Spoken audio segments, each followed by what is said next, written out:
si la prise en charge n'a pas été précoce, sont entre autres la surdité, c'est-à-dire que la personne peut devenir sourde, elle peut même devenir muette.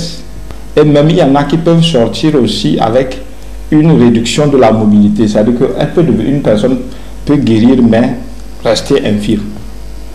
Et le pire, c'est la mort. Ce sont là quelques complications de la méningite. C'est une maladie contagieuse caractérisée par l'inflation des méninges. Elle fait souvent et ne met personne à l'abri. La méningite est causée par des bactéries et des virus.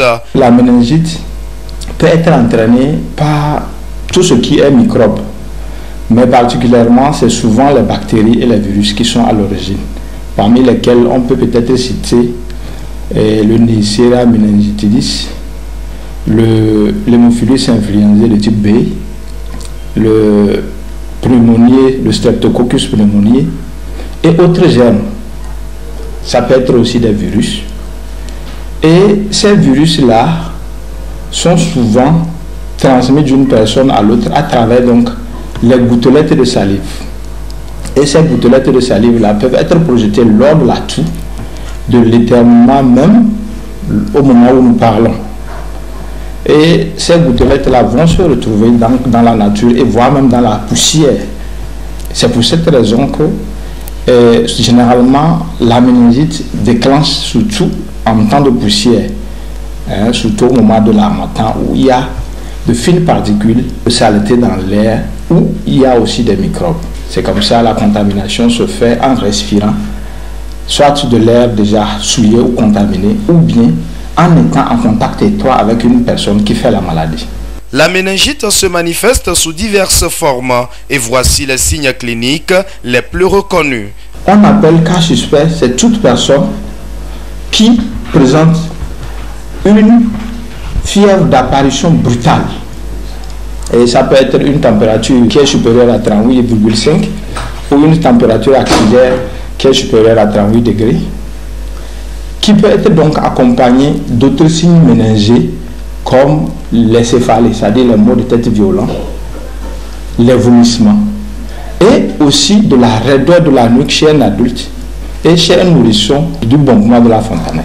Diagnostiquer le mal le plus tôt possible permettra d'assurer une meilleure prise en charge des patients, mais il est préférable de prendre des mesures idoines pour prévenir la méningite.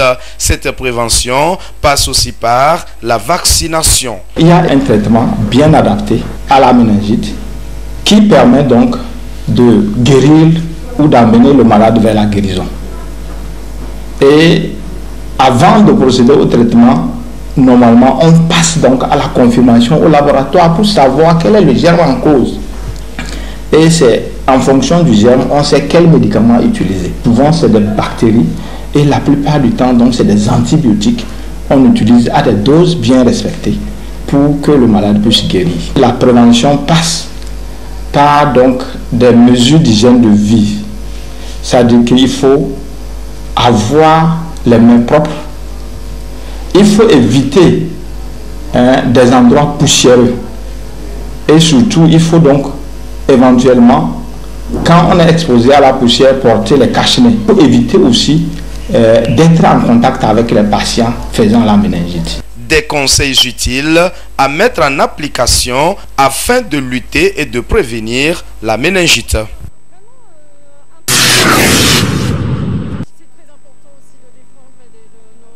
Plusieurs cas de méningite ont été détectés dans le district sanitaire de Loti Sud, dans la région des Savanes. C'est ce qu'indique le communiqué du ministre de la Santé, de l'Hygiène publique et de l'Accès universel des soins en date du 16 janvier 2023. Tout en informant l'opinion que des investigations sont en cours dans le cadre de la recherche éventuelle des cas dans la communauté, l'autorité en charge de la santé invite les populations à adopter des mesures d'hygiène suivantes. Éviter de rester en milieu poussiéreux ou se protéger le nez et la bouche contre la poussière, se laver régulièrement les mains avec de l'eau et du savon, se protéger le nez et la bouche en cas d'éternuement et de toux, éviter le contact étroit avec les personnes malades. La vaccination étant la mesure préventive la plus efficace, le ministre Moustapha Mijiawa invite les populations à se faire vacciner contre cette maladie et à se rendre dans la formation sanitaire la plus proche en cas de symptômes pour une prise en charge adéquate et rapide. En invitant les populations à ne pas paniquer, le ministre de la Santé a indiqué que des dispositions sont prises pour les protéger. Entre autres dispositions, l'organisation de la prise en charge des cas dans les formations sanitaires, le renforcement de la détection précoce à travers la recherche active des cas dans la communauté et la confirmation au laboratoire, la poursuite de la sensibilisation de la population sur les mesures préventives et la conduite à tenir en cas de signes de suspicion. Le ministre en charge de la Santé compte sur le civisme, la vigilance de tous pour prévenir et lutter efficacement contre la méningite dans notre pays.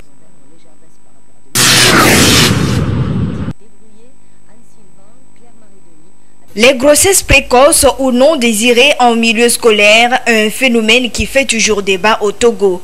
Des milliers d'élèves filles tombent grosses à chaque année scolaire et la plupart sont des mineurs.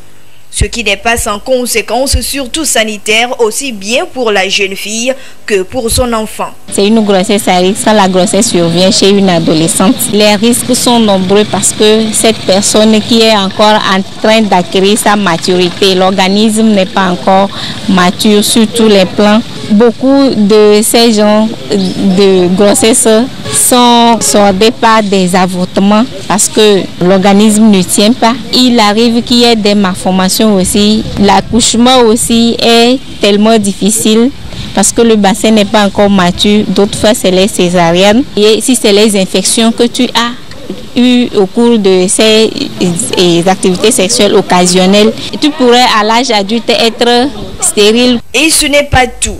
D'autres conséquences sont notées sur les plans socio-économiques et éducatifs dans la vie de ces filles victimes de grossesse précoce.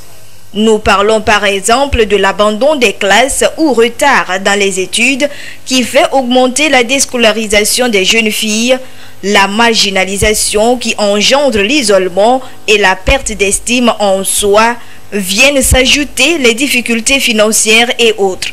Pour l'année scolaire 2021, par exemple, 1244 filles ont quitté les bancs de l'école pour cause de grossesse selon les statistiques officielles. Face à ces conséquences, beaucoup de travail reste à faire en matière d'éducation à la sexualité. D'autres centres de santé ont pris l'initiative d'accompagner et d'assister les jeunes dans ce sens. Tout d'abord, nous les éduquons sur leur vie sexuelle. Il y en a d'autres qui prennent des dispositions pour ne pas tomber dedans. Il y en a d'autres qui sont déjà dedans et qui ont besoin d'un soutien. Donc avec elles, il y a des méthodes de planification que nous leur proposons. Et avec leurs partenaires, ils viennent pour nous écouter, on leur parle de tout. Nous conseillons nos jeunes filles, nos jeunes garçons qui pensent que je peux avoir un copain, je peux avoir une copine, de venir vers les personnes spécialisées, de se procurer d'assez de conseils pour mieux vivre une sexualité. Ces actions sont importantes et permettent d'éviter, du moins réduire le taux de grossesse précoce en milieu scolaire qui entrave l'éducation de la jeune fille et de ce fait son avenir, son épanouissement.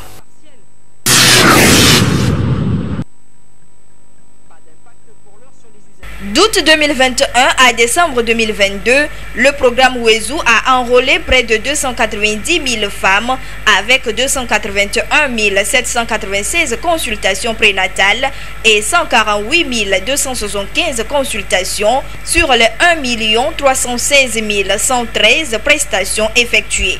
Le tout est évalué à 2,1 milliards de francs CFA selon le bilan dressé par le ministre délégué chargé de l'accès universel aux soins. Dans la préfecture d'Agoignivé, la direction préfectorale de la santé a mis les bouchées doubles pour enrôler un nombre élevé de femmes enceintes. et ceci à travers une stratégie mise en place. Les centres sont appelés à fonctionner 24 heures sur 24. Donc c'est des équipes qui font des roulements. Pour bien prendre en charge une femme, il faut prendre du temps pour les amener bien et voir s'il y a un problème particulier et résoudre ce problème-là. Nous demandons à toutes les femmes qui viennent de patienter. L'effectif a augmenté en matière de fréquentation, mais nous faisons de notre mieux pour satisfaire toutes les femmes qui viennent pour se faire consulter dans le cadre du suivi de la grossesse. Le gouvernement togolais a initié le programme Wezu dans le souci d'accompagner les femmes enceintes et les nouveau-nés. Ce programme présente plusieurs avantages. C'est dans le cadre de l'assurance maladie universelle que ce projet-là a été mis en place. 2 ans à peu près de sa mise en œuvre. Dans la préfecture d'Aguenivé, nous avons en 2022 enrôlé 14 501 femmes enceintes. Et les prestations que nous menons dans le cadre de ce programme, c'est la consultation prénatale, c'est les accouchements, l'accouchement par césarienne, les suites de couches, les médicaments et la référence. Pour toute femme se présente dans une formation sanitaire, il suffit que la femme ait en sa possession un numéro de téléphone valide et une pièce d'identité. Et donc, cette pièce d'identité nous permet d'enrôler la femme dans le programme et de suivre la femme jusqu'à l'accouchement et même après l'accouchement.